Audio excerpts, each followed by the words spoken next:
At any moment now, we're expecting Governor Ron DeSantis to sign a bill into law that lets school districts arm teachers. The bill expands the Guardian program. Initially, classroom teachers were exempt from that program. Many of you are torn about this bill, and you've left us dozens of comments on the Wink News Facebook page. So we're having Wink News safety and security specialist Rich Kolko look into those concerns. And Rich, how could more armed people complicate an emergency situation? Well, complicated is exactly the right word. An active shooter situation is a high-stress, fast-moving, tactical environment. Like a lot of things, communication is going to be key. First off, in that situation, who are the good guys? Does everybody know who is armed? What training do they have, and how current is it?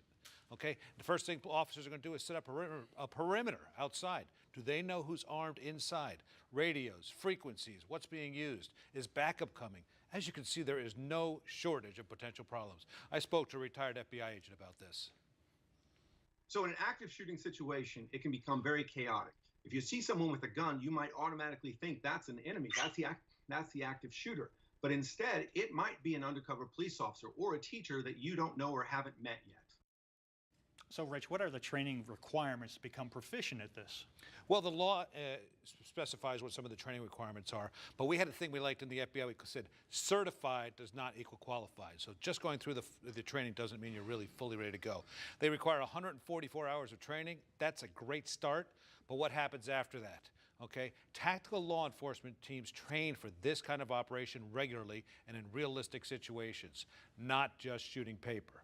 Scoot and shoot, which is moving and shooting, that's a lot more complicated than a few days on the range shooting paper targets.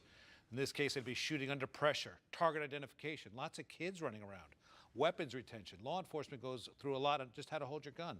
The FBI hostage rescue team and SWAT teams train on these kind of procedures constantly.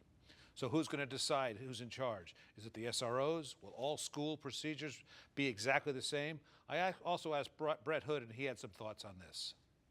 First of all, look around the room, recognize who's in here. So that way, if I see a person going down the hallway with a gun, I know that they are friendly and not the suspect at hand.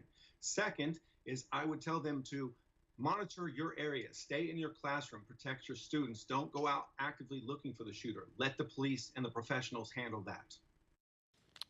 So I'm not looking at this as a Second Amendment issue. People have their rights, that's for sure. But it's just a training issue. And becoming proficient and maintaining that high level of readiness, I think it's going to prove quite difficult. So back to you.